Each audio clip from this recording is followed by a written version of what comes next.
Vào ngày khai trương, Triệu Long dẫn con trai đứng trước cửa trà lâu. Cả hai cha con đều ngước đầu lên, nhìn mấy chữ lớn trên tấm biển hiệu. Phủ Tuyết ẩn trai. Giang huynh, cái tên này đệ đặt hay đấy. Rất nhã nhặn. Giang Hồng Nhạn mỉm cười nhẹ. Triệu đại ca, mời vào trong. Hôm nay tôi phải nếm thử cho kỹ mới được. Xem cái trà sữa này rốt cuộc là loại trà gì. Hầu tử cũng rất mong chờ. Tuy không biết trà sữa là cái gì, nhưng nghe tên thôi đã thấy ngon rồi. Tiên sinh kể chuyện đang kể về con khỉ đi thỉnh kinh. Hầu tử vừa ngồi xuống đã bị câu chuyện đó thu hút. Ngồi trên ghế vừa nhìn vừa chăm chú lắng nghe. Tiểu Thất, xuống hậu viện bảo người nấu mấy ly trà sữa. Lấy thêm vài món điểm tâm đặc sắc của trà lâu nữa. Dạ vâng, có ngay đây ạ. Chàng tiểu nhị tên Tiểu Thất lập tức xuống lầu. Đi ra hậu viện. Giang huynh, không ngờ đệ dọn dẹp nơi này nhanh thật đấy. Lần trước gặp còn bảo có nhiều việc phải làm, mà giờ đã khai trương luôn rồi. Vì lúc mới mua lại trà lâu này, bên trong vẫn còn được giữ gìn khá tốt, không cần phải đại tu gì nhiều. Với lại nhân lực cũng đông, tổng cộng có 6 người làm việc rất nhanh nhẹn. Thế nên mới chuẩn bị xong sớm vậy. Thật không tồi, tốt hơn trà lâu nhà khác nhiều. Đệ chỉ mới vừa khai trương thôi, sao mà một lúc lại thu hút được nhiều khách thế này? Để khách vào thì tất nhiên phải dùng chút tiểu xảo rồi. Trên phố này không chỉ có mỗi một trà lâu, nhiều người chỉ quen đến mấy quán cũ thôi. Đệ mới khai trương, nếu muốn thu hút khách ghé qua thì bắt buộc phải giảm giá xuống một chút. Khách thấy giá rẻ chắc chắn sẽ vào xem thử. Thế đệ không sợ bị lỗ vốn sao?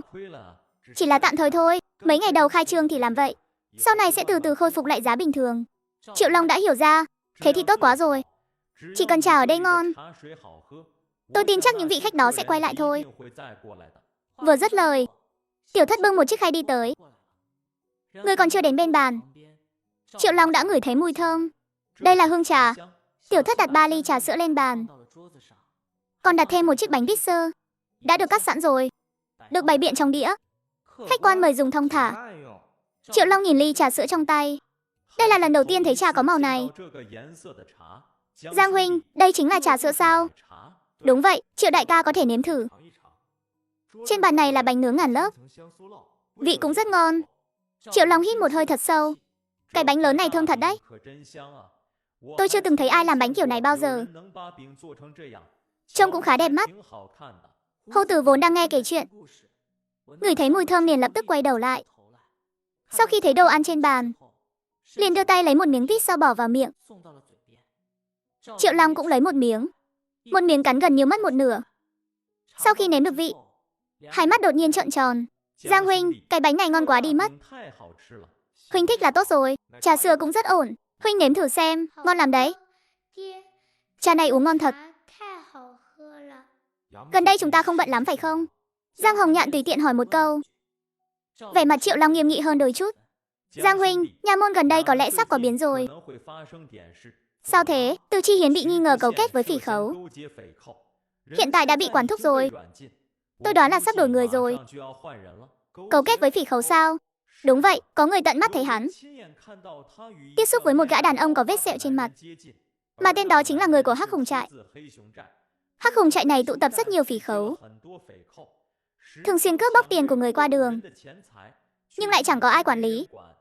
Từ Chi Hiến biết rõ chuyện này, nhưng chưa từng báo cáo lên trên, chính là vì hắn đã nhận hối lộ của đám phỉ khấu này. Cứ mắt nhắm mắt mở cho qua. Còn có chuyện này nữa sao? Có câu này nói thế nào nhỉ? Đã làm quan thì không ai không tham. Tôi làm ở nha môn bao nhiêu năm qua, cứ ngỡ Từ Chi huyện là một vị quan tốt, chưa từng nghĩ lão ta lại có thể làm ra loại chuyện này. Một kẻ làm quan mà không biết nghĩ cho dân, thấy lũ cướp bóc đoạt tiền của mà lại làm ngơ, chỉ biết vơ vét cho đầy túi tham. Loại người này không xứng ngồi ở vị trí đó. Giang Hồng Nhạn khẽ nhắc nhở. Triệu đại ca, quán trà đông người, anh nói nhỏ một chút. Triệu Long cảnh giác nhìn quanh. Cậu nói cũng đúng, tính tôi vốn dĩ là như vậy, nghĩ gì là nói nấy, chẳng giấu được điều gì. Triệu đại ca đang làm việc ở nha môn, bình thường ăn nói tốt nhất là nên chú ý, sợ nhất là bị kẻ xấu nghe thấy, sau này có thể trở thành điểm yếu, gây bất lợi cho anh. Giang huynh đệ nhắc rất đúng, sau này tôi sẽ chú ý hơn. Dù là vì vợ con, già trẻ trong nhà, cũng phải cẩn trọng hơn. Vạn nhất không cẩn thận mà mất việc, hoặc là bị đăng xuất, cả nhà sẽ sống rất khổ cực. Giang Hồng Nhạn lại bảo Tiểu Thất mang vài ly trà sữa và Đồ ăn, cha. Tề Thiên Đại Thánh giỏi quá đi. Lần sau khi nào chúng ta lại tới đây à? Con muốn khi nào tới cũng được. Nếu cha không rảnh, để mẹ đưa con đi nhé. Sau khi quán trà đóng cửa vào buổi tối, Giang Hồng Nhạn trở về chỗ ở của mình. Vừa ngồi xuống cạnh giường, Thịnh Ngôn gửi tin hỏi chuyện làm ăn thế nào. Anh lập tức trả lời vừa mới về đến nhà. Đang định nói cho em đây. Cả ngày hôm nay thu được 22 lượng bạc. Nhiều vậy sao? Trong đó có một phần là khách thưởng cho. Câu chuyện về hầu ca quá hấp dẫn. Nghe xong họ chẳng muốn về. Họ cứ ném tiền cho người kể chuyện để xin nghe thêm hồi nữa. Thế cũng là nhiều rồi. Trừ hết chi phí đi thì ít nhất cũng lãi được một nửa. Vốn liếng thực ra không cao lắm, chỉ là tốn chút tiền mua nguyên vật liệu thôi. Lại không cần trả lương cho người làm, nên lợi nhuận vẫn rất khả quan. Hơn nữa mấy ngày đầu khai trương đang để giá thấp, mục đích là để thu hút thêm nhiều khách đến dùng trà. Đợi một thời gian nữa quay về giá cũ thì lãi còn đậm hơn. Mở trà lâu đúng là quyết định sáng suốt. Sau này mỗi ngày đều có thể kiếm được bộn tiền. Về lâu dài thì tốt hơn hẳn là mở tiệm cầm đồ. Tôi định ngày mai sẽ về làng Tiểu Hà một chuyến, để thăm vợ chồng Trần đại ca. Rời khỏi đó cũng được một thời gian rồi, cũng nên về thăm hỏi một chút. Tại làng Thanh Dương, người dân đang tụ tập lại một chỗ, tranh cãi gay gắt với đám quan sai. Tổ tiên cha ông chúng tôi bao đời đều ở đây. Đùng một cái bắt chúng tôi rời đi, thì chúng tôi biết đi đâu về đâu. Các ông muốn đào mương dẫn nước, chúng tôi không can dự. Nhưng nhà của chúng tôi ở ngay đây. Thiên hạ rộng lớn là thế, nhưng ngoài nơi này ra, còn chỗ nào cho chúng tôi dung thân?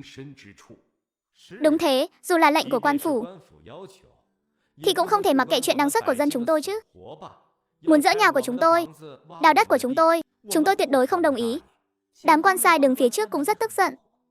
Đào mương ránh cũng là vì nghĩ cho các người thôi. Phía đông Thành Quốc lũ lụt liên miên, phía tây thì quanh năm hạn hán. Một khi thiên tai ập đến, sẽ có bao nhiêu người phải đăng xuất? Chẳng lẽ các người không rõ? Đây là đại sự liên quan đến cả quốc gia, cũng là mệnh lệnh từ cấp trên ban xuống. Các người dám làm trái sao? Dân đen chúng tôi dĩ nhiên không dám làm trái ý các quan lớn rồi. Chúng tôi chỉ biết rời khỏi đây là không còn đường sống. Vốn dĩ đã không có nghề ngỗng gì, chỉ bám víu vào mấy sào ruộng để sống qua ngày. Giờ các ông đòi đào mương ở đây, thì chúng tôi phải tính sao? Đúng vậy, các ông bảo chúng tôi phải làm sao đây? Các người là quan sai mà, cũng có gia đình mà. Tự dưng có người xông đến đòi phá nhà các người. Các người có chịu không? Hôm nay tôi sẽ giữ ở đây. Nhà và đất của chúng tôi, không cho phép bất kỳ ai đụng vào. Hay là các ông cứ trực tiếp dùng đồ chơi đi. Đằng nào rời khỏi đây chúng tôi cũng không sống nổi. Tôi cũng sẽ giữ ở đây.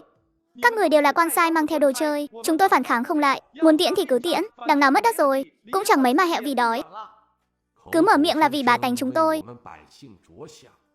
Chuyện năng suất của dân các ông chẳng thèm ngó ngàng. Đúng thế, đây quả thực là đại sự liên quan đến cả Thánh Quốc. Nhưng là việc của cả nước. Tại sao lại bắt dân làng tôi gánh chịu? Dân các làng khác có bị phá nhà đào đất không? Nếu ai cũng như vậy, thì chúng tôi không nói gì nữa. Nhưng nếu các làng khác đều yên ổn, tại sao chỉ có dân làng Thanh Dương chúng tôi phải rời khỏi nơi đã sống mấy chục năm? Tên quan sai dẫn đầu, hét lớn về phía dân chúng trước mặt. Vì theo quy hoạch, làng Thanh Dương của các người nằm ngay trên con mương này. Xung quanh đều là núi, không còn cách nào khác. Vậy chúng tôi cũng không đồng ý, trừ khi các ông đưa ra phương án an bài thỏa đáng. Không thì tại sao chúng tôi phải rời đi? Đúng vậy, làm quan cũng phải có lý chứ. Thuế thân hàng năm chúng tôi đều đóng đủ. Đến lúc này lại bắt chúng tôi nhượng bộ. Không cho chút lợi lộc gì sao chúng tôi phải nhường? Cả làng chúng tôi đều chắn ở đây. Các người muốn phá nhà đào đất cũng được. Hãy bước qua khi chúng tôi đã đăng xuất đi. Tên quan sai dẫn đầu rất tức giận, nhưng cũng chẳng có cách nào. Làm việc theo mệnh lệnh. Việc phải làm nhưng dân chúng tất nhiên không được làm bị thương. Nếu không sẽ gánh hậu của khôn lường. Hai bên cứ thế giằng co. Vào một mùa hè nọ, viên quan báo cáo tình hình thôn Thanh Dương cho Thịnh Hành. Sau đó Thịnh Hành nổi trận lôi đình ngay tại chỗ. Các người có biết mình đang làm gì không? Điện hạ chúng thần cũng hết cách rồi. Chúng thần đã phái người đến thương lượng tử tế, nhưng đám người đó nhất quyết không chịu. Thịnh Hành càng thêm tức giận. Đến giờ mà vẫn chưa nhận ra lỗi sai của mình. Đột nhiên có một nhóm người chạy đến, bắt ông phải rời khỏi nhà mình. Ông có cam lòng không? Hạ quan. Nếu là vì đại cuộc của Thánh Quốc, hạ quan đương nhiên là sẵn lòng. Được lắm vậy ông mau mang sổ đỏ và toàn bộ khế ước đất đai ra đây. Cả đồ đạc trong kho cũng đem đi hết, để sung vào quốc khố, coi như là đóng góp chút ít cho quốc gia. Viên quan đó nghe xong liền quỳ rạp xuống, gương mặt đầy vẻ van xin. Điện hạ không thể làm vậy. Điện hạ hạ quan còn có vợ con già trẻ ở nhà. Nếu như mất hết tất cả, họ sẽ không sống nổi đâu. Ông có vợ con già trẻ, vậy bách tính thôn Thanh Dương không có sao? Bản thân ông không muốn giao ra gia sản, mà lại bắt người khác phải cam lòng. Trước khi phái người đến thôn Thanh Dương, điều ông nên làm chính là phải tìm được một mảnh đất thích hợp để ở, xây nhà chia đất cho họ. Ngoài ra còn phải phát tiền trợ cấp theo đầu người, để họ thấy việc chuyển đi là xứng đáng, chứ không phải chưa chuẩn bị gì đã trực tiếp ép người ta chuyển đi. Dẫn nước từ đông sang tây là vì bách tính Thánh Quốc, bao gồm cả lợi ích của đa số người ở thôn Thanh Dương, nhưng cũng không nên lấy lợi ích của thiểu số làm cái giá. Chuyện gì cũng phải để ta dạy, cái đầu ông để làm gì thế? Nếu không cần nữa thì tháo xuống cũng được. Viên quan đó quỳ dưới đất, đầu dập xuống sàn kêu thình thịch.